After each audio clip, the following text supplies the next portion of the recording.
SEO.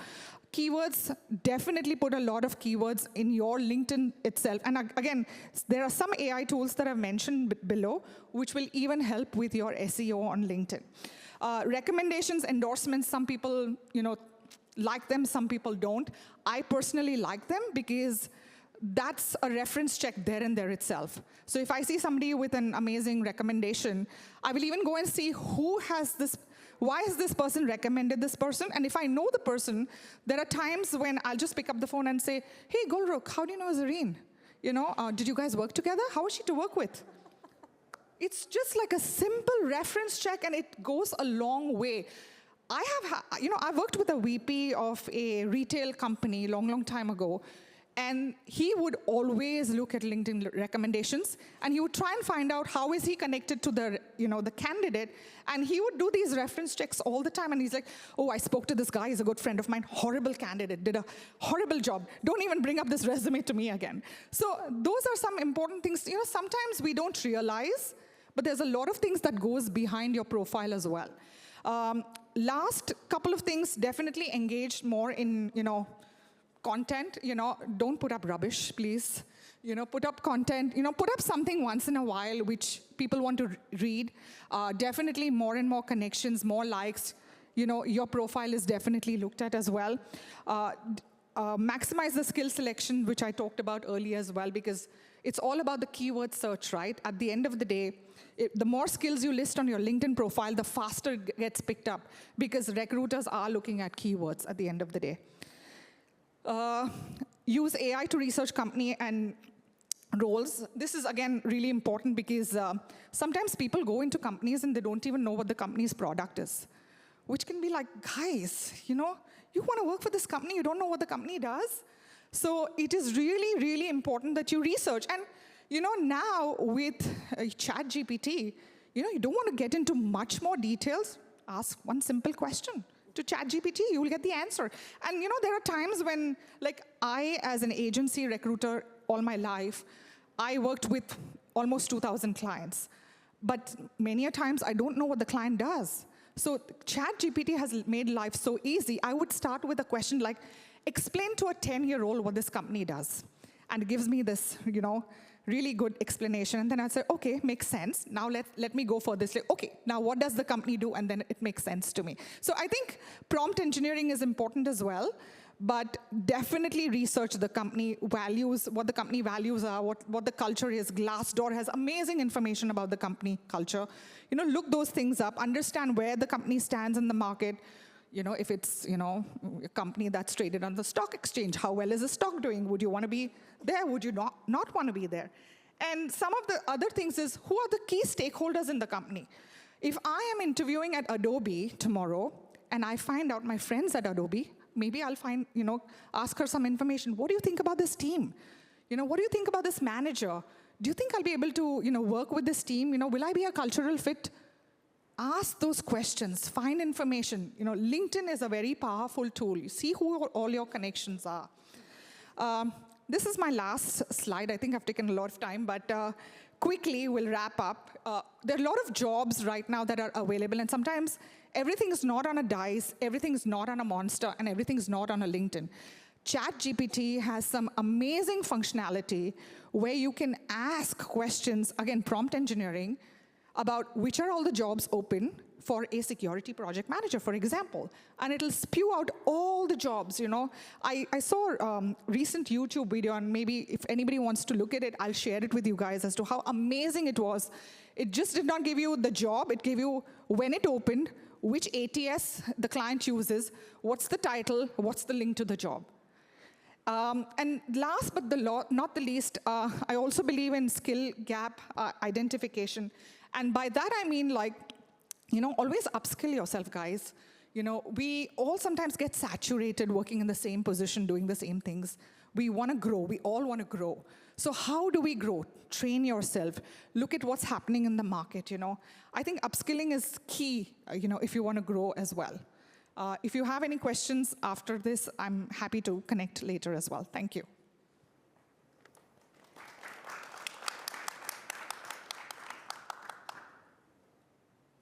Thank you so much, 𝗣𝗿. I need to download like 3 of those tools at least, plus.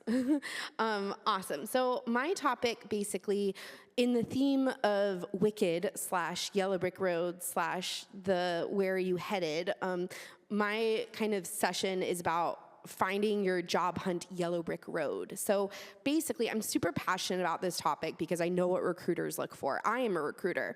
So actually, at my current company, I own every talent-related initiative for them. So when I joined Big Hat, we were only 22.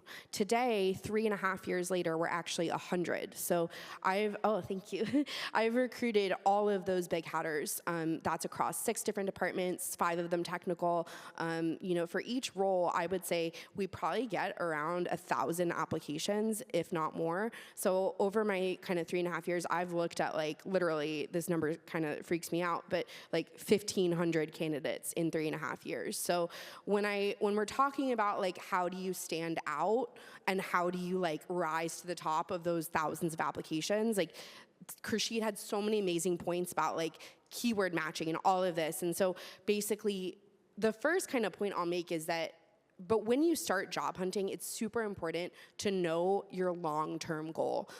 in 10 years, do you want to be the CEO of your own company? Do you want to be at a VC? Do you want to be at, doing the same thing you're doing right now, but at a slightly different industry? Or like, but without knowing your kind of North Star, it's really easy to get lost in like, let me just apply for everything, right? Which is like not effective. So basically, there are some signals you can use to find out if companies are hiring before they're even posting their jobs. 𝗑𝗫 brought this up. So like the hidden job market, right? So a lot of times when companies post, they already have someone in mind that they want to fill that role with. So the kind of game is, how do you get in front of the recruiter before they even post the role? Which sounds crazy, but I promise you it's not. I've actually done it as a chief of staff. So like look at funding announcements. So this Strictly VC newsletter I read every single day.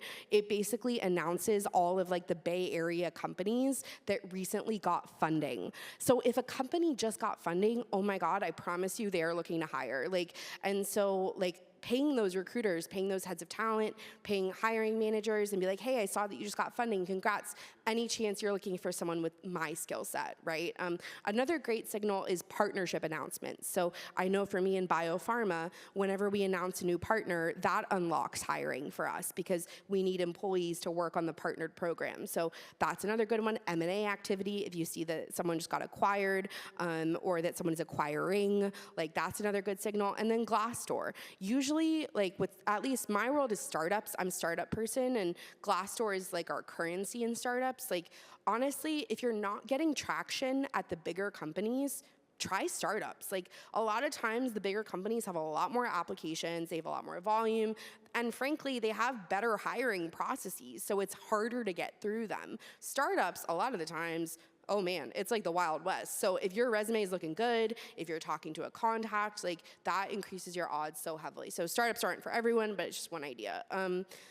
Traditional job hunting. So LinkedIn, to 𝗑𝗫's earlier points, is like, LinkedIn is gold.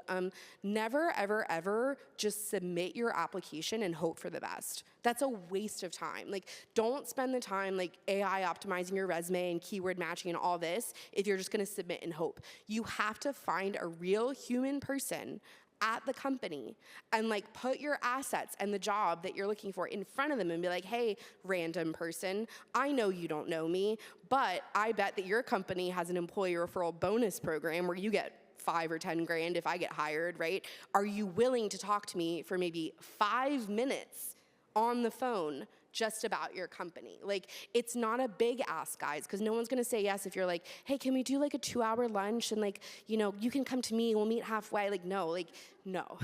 So basically it's like, hey, here are my assets. Are you willing to talk with me for 5 to 10 minutes about the culture of your company, the success criteria your recruiters look for? That way they can refer you and you're no longer in the abyss. Now you're like with a person. That's good. So yeah, referral at all costs. You're not selling yourself as the hire at this point. You're just selling the first conversation.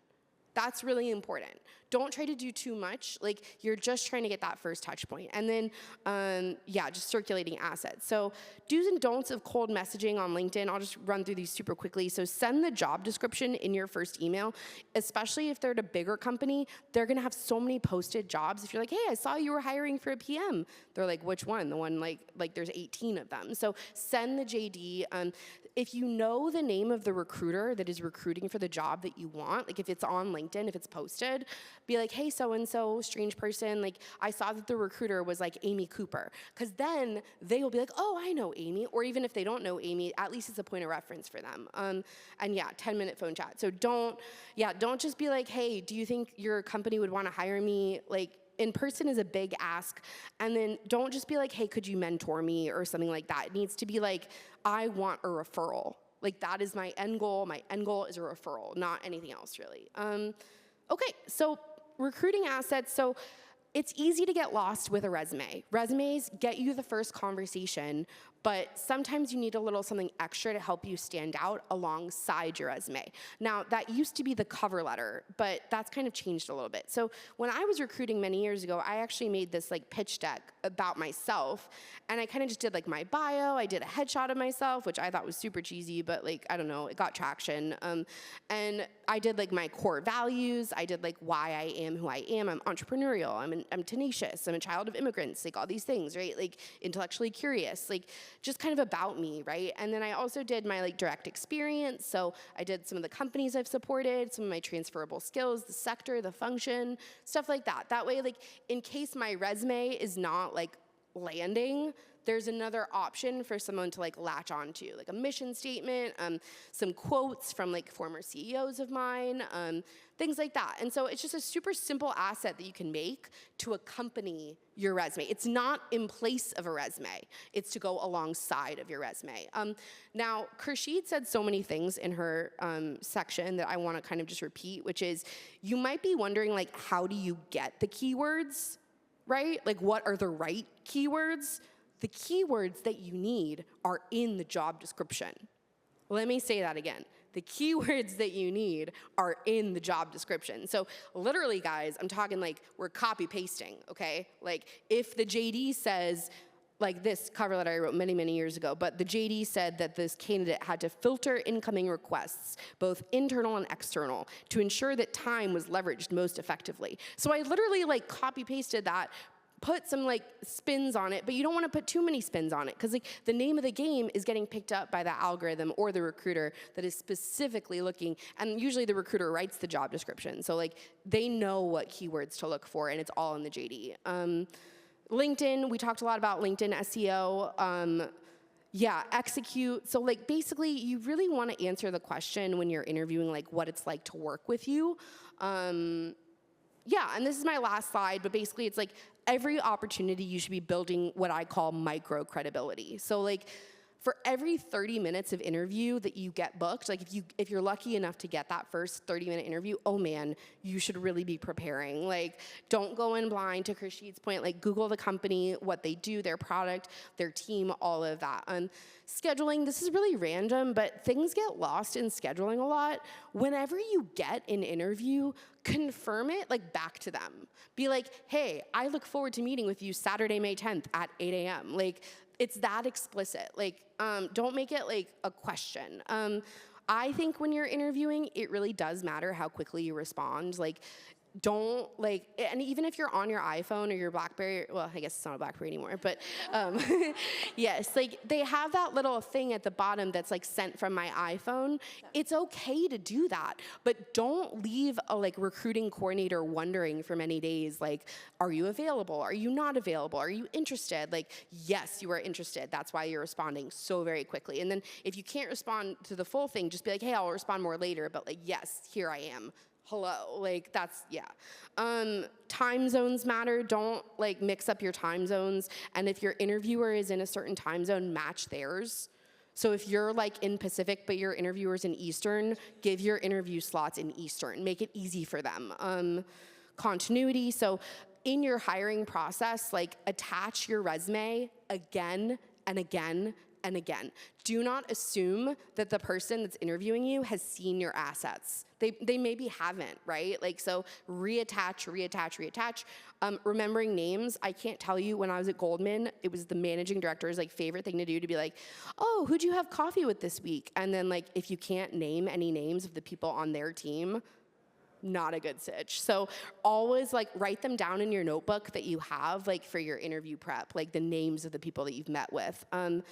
And I love this idea. I think this is actually either Goal or 𝗑𝗫's idea, but come with a problem when you're interviewing, come with a problem that's like been solved for the company. This is like way above and beyond, but like if you are interviewing for a certain role, like for me, talent recruiting, and I know that that company has pain points with those things, I'll actually come with like ideas on what I, Danielle, specifically would do in my role to help them do those things, right? So that's just one idea. And then, do you have any questions for me is like the biggest like catch gotcha question ever. So many of my candidates, that 15,000 candidates that I've screened, had no questions for me. And I was like, you have got to be kidding me. Like, you did all this SEO optimization on your LinkedIn and your resume and all this, and you don't have a single question for me about the company that you are desperately trying to work for.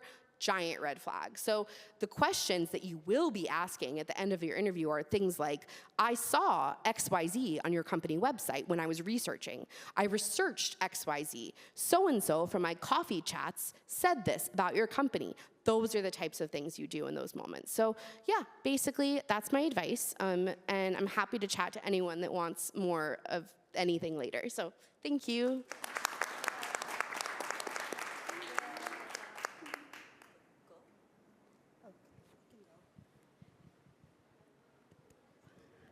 So, Rena, do you want to go first? Sure. I'll just can you just click one? I only have 2 slides. Yeah. Great. I think I'll go next. All right. I'll stand up. So can I get a raise of hands of who is working right now? Like who currently has a job? Great. Does anyone mind just shouting out maybe like where are you working and what are you doing? Anyone? Go ahead. Girl, you gotta speak up louder. Senior accountant. Awesome. What about on this side here? Awesome. Awesome. Those are all great positions. And what if I told you that you're probably not going to be doing that job in the next 5 years? Because, you can go to my next slide, a person pivots within their career 5 times, minimum of 5 times. So when you graduate, that's literally like 90% of the time not what you're going to be doing 10 years later, 15 years later. So a lot of people ask me, because my, you can go to the next slide, my education is actually in counseling. I have my master's in counseling, and I'm currently a senior technical product manager at Adobe. Did I go back to college to get a degree? Absolutely not. I did not at all, because I created opportunity. I can just click there, yeah. So I started as a counselor. I did 10 years in nonprofit work. My master's made me, forced me to do 3,000 hours of work. So I did 3,000 hours that I had to put in to get my master's degree. When I did that, right after becoming a counselor or like getting my degree for counseling, I got married and I moved to Milpitas. Does anyone know where Milpitas is here? What is Milpitas surrounded with? Like building after building of what? Cisco, Western Digital, tech. And I came in as a counselor from Sacramento. I was like, what is this tech thing? And my husband's in tech, and he was like, oh, it's like great, you know?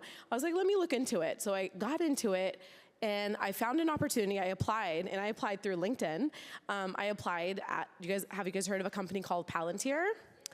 Yeah, so I applied there. Again, I have 0 experience in tech. I applied there as a sourcer. No, I applied as like an event specialist or something.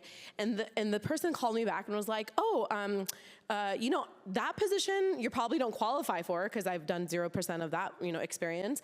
But you can be a sourcer because I've worked with career counseling in the career counseling realm with university students. I was like, great. I didn't know again what that meant, but I was like, great. And at that time, I did not stupidly Google anything. I went into my interview, and well, first I had a phone interview, and he was like, okay, you know, you come in. I was like, okay, great, I came in. And he was like, he shows me this resume, and he was like, what's wrong with this resume? And I was like, well, the format's off, you know, you need to edit it this way. And he looked at me like, is this girl an idiot? Like, and I was like, I don't understand. And then he taught me, he gave me a chance, and he said, no, listen, we're gonna pay you shit money. And for 1 year, you can, you know, work here as a contractor and be a sourcer, because they were ramping up on their hiring. So they were like kind of hiring people left and right. I was like, great, I'll take it. At the same time, I got a position as a career counselor. And what do you guys think I took? The shit money position. I was like, I want to go into tech. Lesson number 1, please do not follow the money. It will come to you eventually. Do not follow the money. You need to get the experience. You need to get your foot in the door. Do not follow that. It will not lead you to success. It maybe you'll make money for some time, and at the end of the day, like, you need to get in and like get your hands wet or feet wet, whichever one that is. So when I went there, I became a sourcer. So if you guys don't know, it's called coordinator, sourcer, recruiter. These women here have been doing, I'm sure, all of these, some of these, if not more. So I got into recruiting, and I did it for 10 months. My contract was for 1 year. The reason was my contract ended at 10 months because I did my job too well. I hired people that I was supposed to already hire, and they're like, okay, goodbye, you met your quota, we don't need you anymore. It's like, great. So when I got, and it wasn't laid off because my contract just ended, I started going on Google and saying, okay, what else is out there? What else is out there? My husband at the time joined a startup. So I was like, oh, what is a startup life? Let me look into this. So I went into Google and LinkedIn, Glassdoor, all your Indeed, and I found a position for sourcing at 𝗣𝗏𝗏. Has anyone heard of 𝗣𝗏𝗏? No, because it got acquired by Western Digital. Have you guys heard of Western Digital? They're a sponsor, yeah. So basically, I got a position there, and I was able to get my foot in the door. And this time, they offered me, I'm not even joking, 50% more of what I was making at Palantir. Again, money follows you, so please don't chase that dream. And this message is mostly for the new grads. I don't see too many of them here, but please, chase your dream, not the money. And as you can see, with my counseling, I had the skills that I have, and I brought them over for when I was recruiting. And I continue to be a sourcer. And a startup, I really recommend startups. I was at a startup for 7 years, loved it, best time of my life. And what you can do at a startup is you can go and you can knock on the door of the CEO, knock on the door of the CTO, because we're all a family. We work until 3 in the morning. Me and one other recruiter, we built it from 40 people to 120. And at 120, what I did was I became best friends with one of the vice presidents there. So one day he came to me and he said, hey, Zarina, you've been doing great. And I think I am trying to, because now we have customers at 𝗣𝗏𝗏, and I'm trying to create a department. And it's called the Customer Success Department.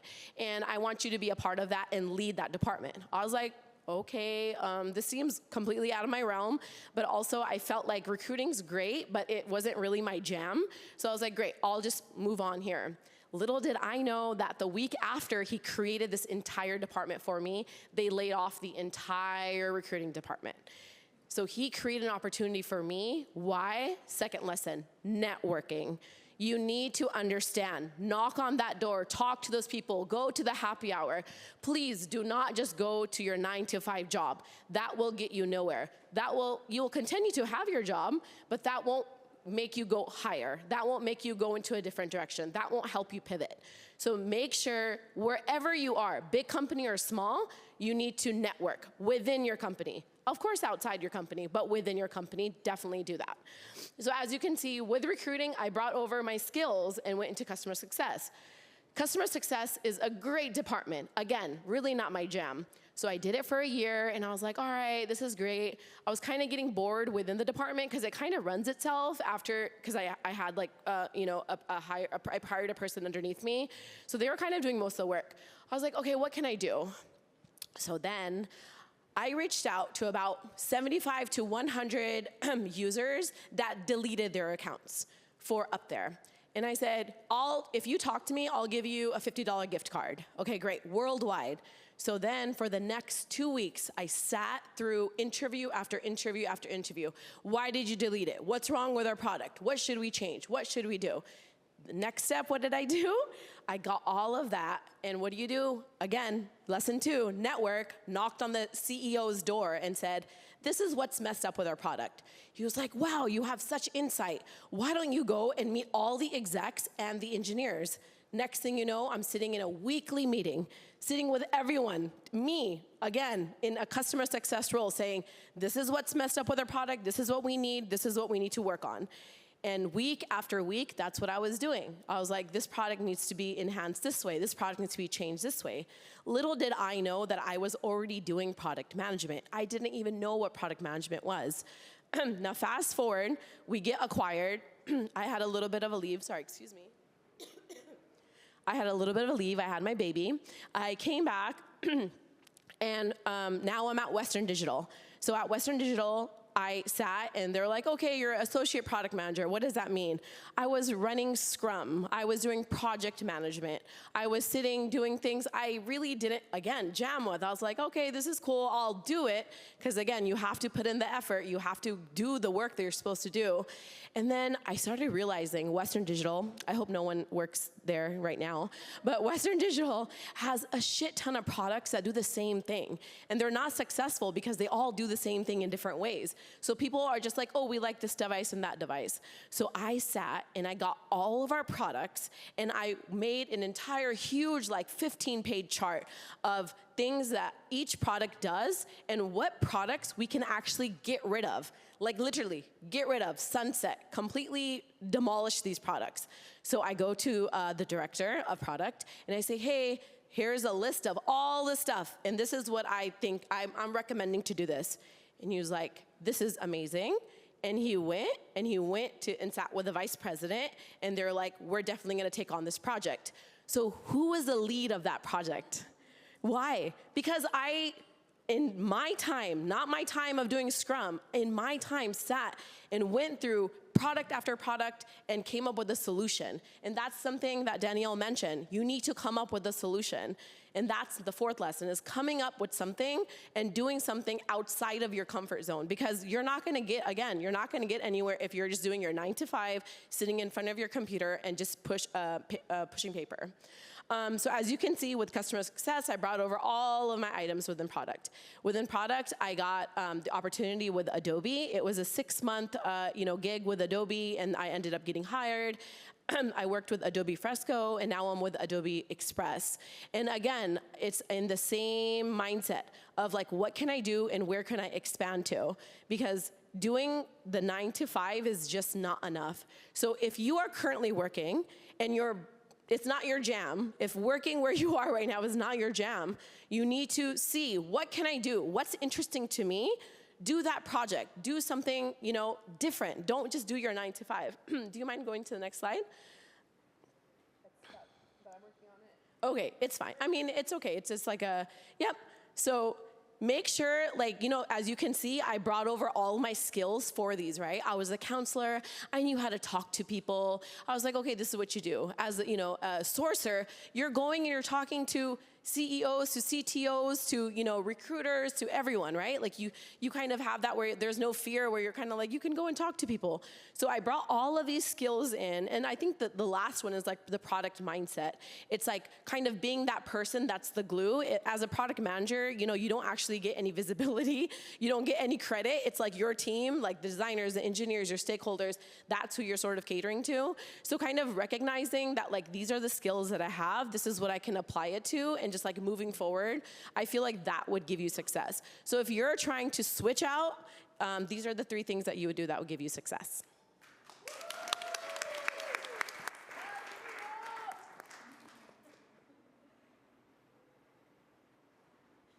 Well, I feel a little underprepared because I've been really busy. So I'll give a little bit of context behind like what I do. So I'm a technical recruiter with Meta. I hire mainly engineers and people on product. I've been in the industry for 10 years. I started out with marketing, moved into HR, and then eventually got into recruiting. This is my 2nd time with Meta, and I can so I don't have like a lot of tips. I think Khurshid and Danielle shared some really good tips on AI and how to get your resume seen. I was thinking about it from the other side, like me as a recruiter, when I see a resume or a candidate come into Meta, like what am I looking for? So I have worked for startups. I have worked for smaller companies too. I worked with HubSpot before I came back to Meta. And we did rely heavily on the AI tools to kind of screen candidates. So I think like including your keywords to at least get your resume through is a really, really good tip. I learned a lot from Khurshid about like mock interviews. I think that's also a very, very good tool, good tools to utilize. At Meta, what we do, and I can maybe talk a little bit about like more senior level hiring and what we look for. So keywords are good, but I would say don't ever fill up your resume with just keywords. You will not believe, but even though we have a database, Facebook has, it's called Facebook Recruiting. We have our own ATS that we've built. We have about, I think it used to be 9 million resumes in there. Now I don't know what the number is. But we still manage to actually look at the resumes and see what's written in there. We don't spend more than 30 seconds on a resume, but it's important that whatever you put in is of matter. so, and is relevant to the role. We can also see what kind of positions you've applied to. So if you're a technical program manager, apply to technical program manager positions. Don't apply to an engineering role, a product manager role, TPM role, intern role, because we can see like all the positions that you've applied to. And it's basically then you go and look at the list of roles that this person has applied to, and you're like, this person doesn't know what they want to do.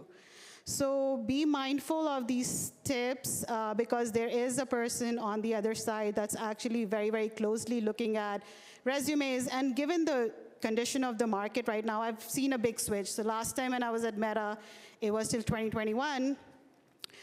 We were literally running after engineers, trying to hire them, give them more money. Right now, we're in a position where we're like, take it or leave it. Like, I'm not going to go above this number for you.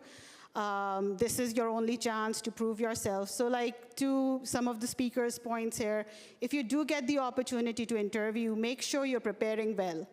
If you're utilizing AI tools, don't make them too obvious. We are now flagging people if we see that they're utilizing or looking at a different screen or typing something as they're talking. So, I mean, the tools are really good to utilize, but do that before your actual interview. Talk to your recruiter. They're helpful. Like, they want you to get through because they want their job done. So they're always on your side. So rely on them. Keep bugging them. Each person is working with hundreds of candidates. We have, I think, like 3,000 recruiters at Meta. So even with that volume, like, you have to get seen. You have to follow up.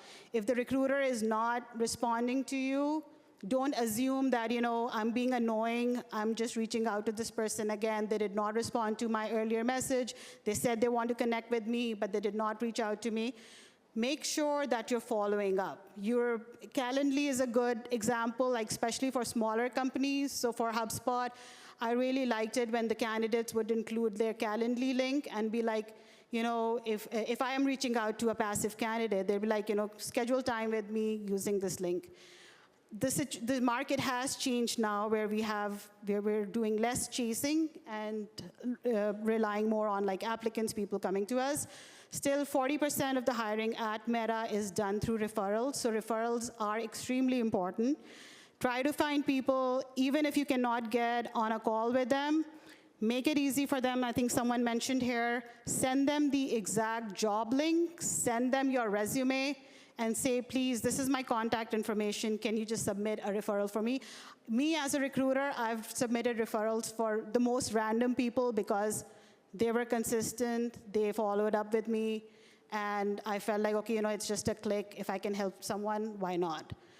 Back in the day, when I was a little bit more generous with my time, I used to get on calls with people too, just to kind of give them tips and help them. But now, the market is, I don't want to sound like, gloomy, but the market is favorable for employers. So it's really on the candidate to be seen, to make all the effort to actually get hired.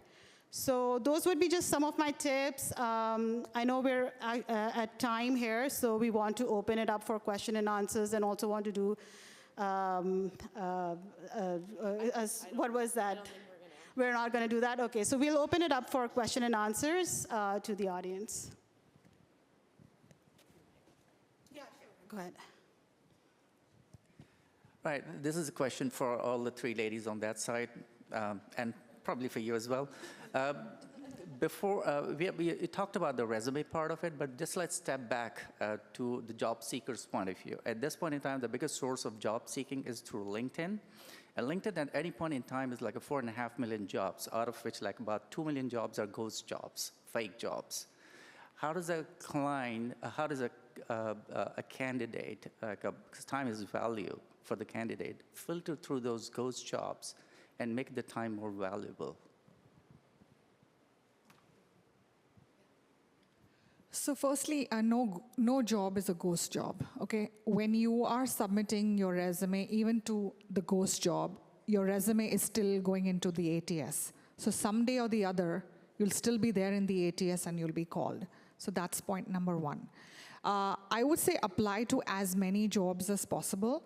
And don't just say, like when I was looking for a job many, many years ago, I, would not just look at, like I would spend like 3 to 4 hours just looking for jobs and applying to whatever came under the sun. But according to what she said as well, if I'm looking for a recruiter job, I should not be, applying for a program manager job as well, because then, you're not going to be looked at. But I would say apply to as many jobs as possible. No job is a ghost job. I have had at my organization times when, ghost jobs have been put up, and I've told my recruiters to pull them down because, knowing the market, people will start calling me and I'm like, oh my God, I cannot handle this because this job really doesn't exist. But then the recruiters are like, no, we want to build pipeline. We want to build pipeline, which everybody wants. They want their database to increase. But again, as I said, you will be called someday or the other. And if I can just add to that, actually, even on LinkedIn, if a job is posted, excuse me, if you're not responding within, I think, like a certain amount of days or time, like your resume is not even looked at. Yeah, it's 21 days, and I know a lot of employers, what they do is like just for the job market, and even there's a job freeze, they will still post the jobs. Like, and they come in repeatedly like for a few months. Okay. I think legally you. Yeah, just like a follow-up question, like from the at the ATS point of view, like when we talk about the keywords, is there because of the AI thing, they are able to filter out all these fake keywords and is there too much of a keywords in there where they can do a quality check of the candidates? Where okay, right, this guy is taking it from the job description and just putting it over there. Yeah, this is a really good point. So you have to frame it in the context of your own accomplishments. Meaning that if the JD says, okay, we're looking for a head of people, a founding head of people that's gonna 4X the team in 3 years, I have to be I have 4X'd the team in 3 years at 𝗣𝗿će Biosciences, here is my track record. If that makes sense. So you have to frame it as what you've done, and that's the, you can't just yeah, I've seen resumes that it's literally just there's no editing, right? It's just copy paste. That's not what we're saying. We're saying use it judiciously, but frame it in the context of your accomplishments. Yeah, excellent. Hi, so I don't want to digress, but so as you said, LinkedIn is very important. We all know. Privacy is a big thing nowadays, and a lot of companies, when they hire people, they make you sign NDAs, and they say, oh, whatever projects you're working on, you're not supposed to put them on LinkedIn.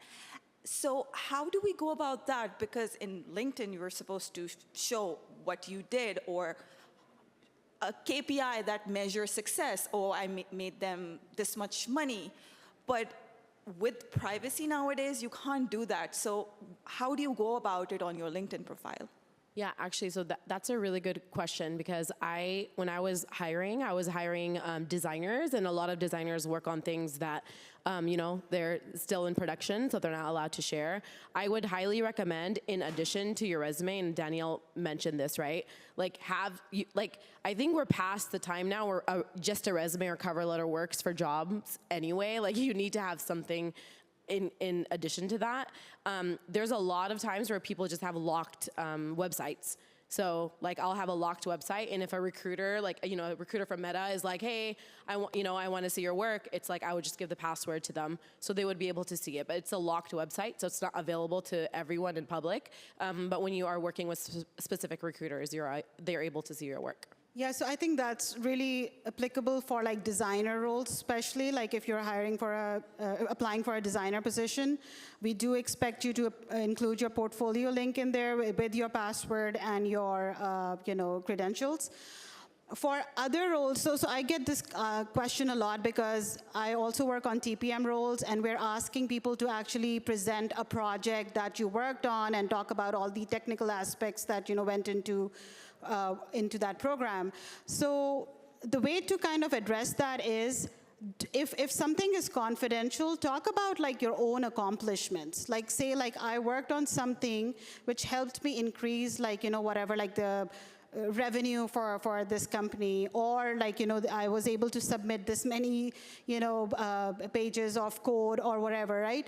So try to make it a little bit more generic as opposed to making it about the company. and what their achievement was, as opposed to that, talk about like what was your contribution in that project. So that's how you can address some of these things. But yeah, some of the stuff is confidential, and if you cannot put it up there. So do you have a specific example? I worked for Meta, and Meta, this is one of the things that Meta also wants, because it depends which team you're working on. The team that I was in, it was like something to do with payment operations. Now that's very confidential, and your projects are within the team.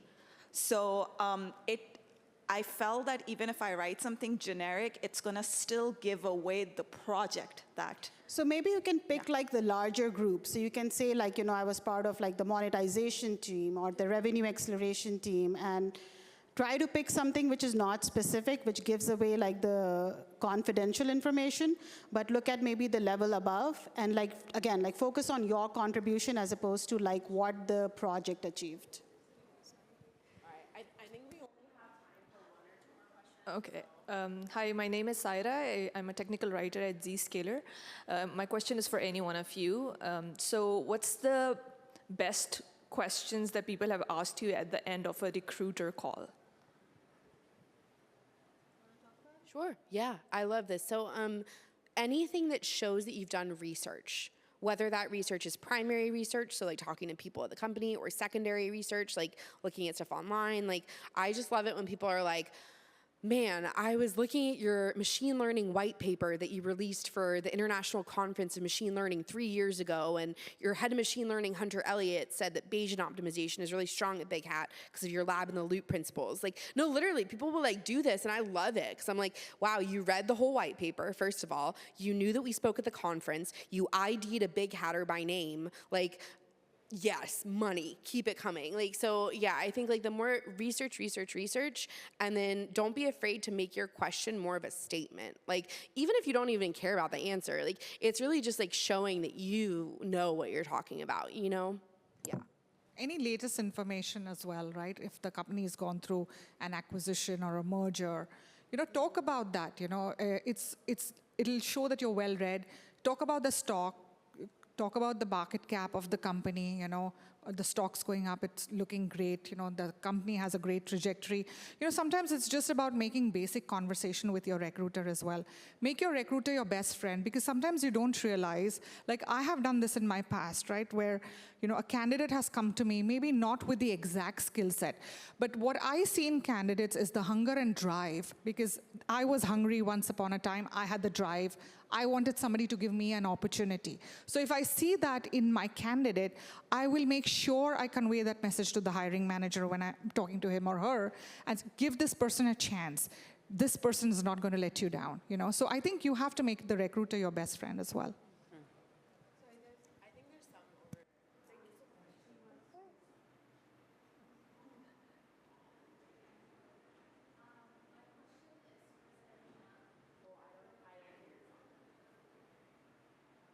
Hello. Okay.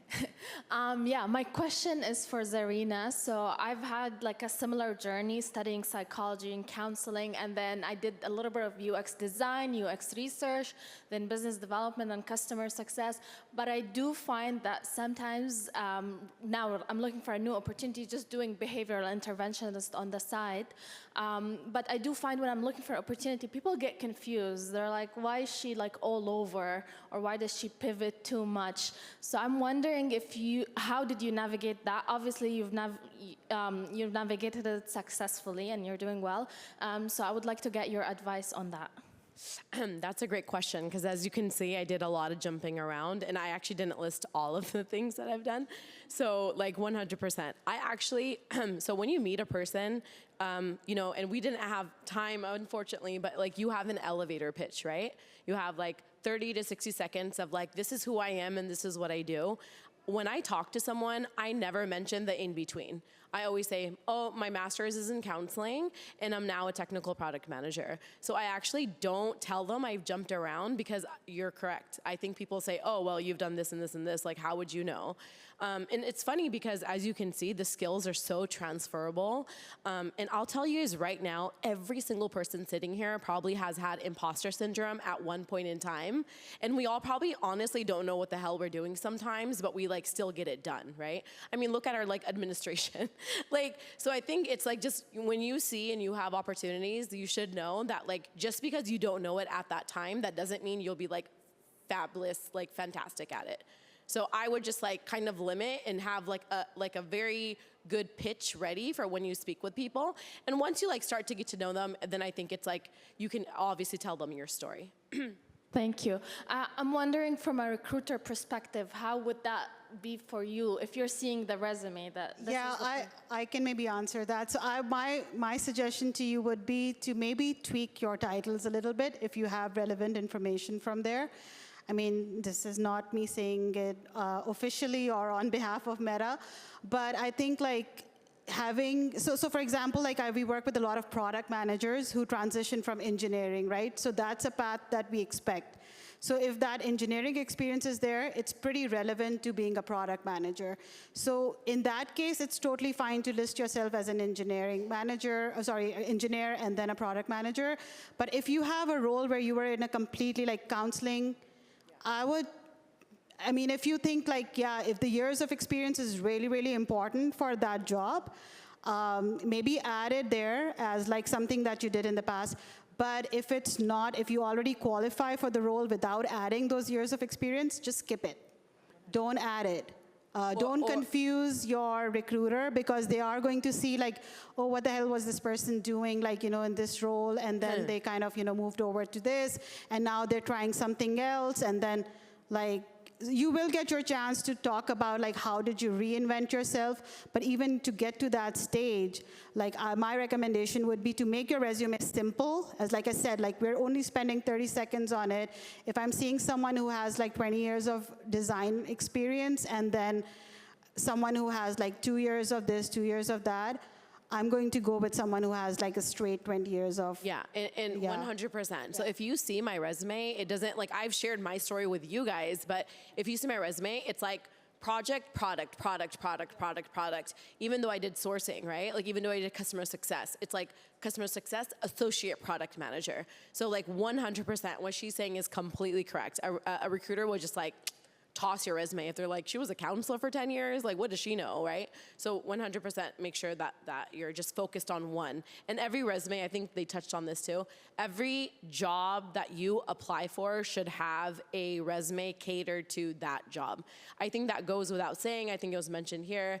I think that's so important now more than ever. So like 100% make sure that you guys do that. Thank you.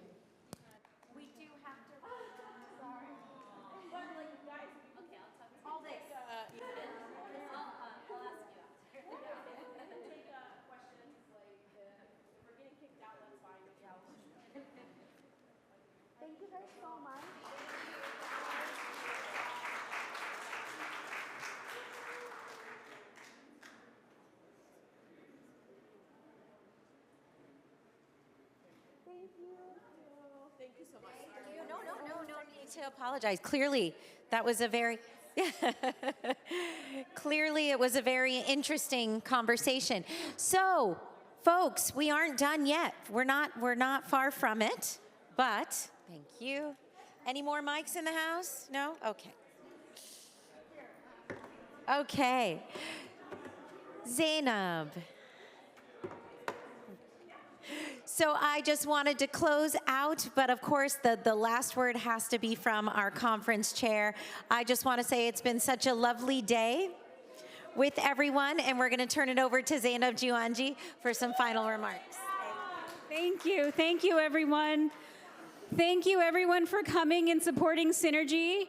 You're now part of the Open Silicon Valley family, and it means a lot to me personally that everyone showed up. Thank you to the speakers, the sponsors.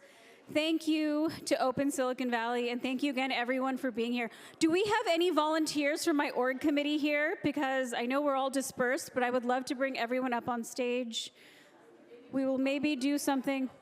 Round of applause to all the volunteers. This is truly a volunteer-run organization. Thank you, everybody. Thank you.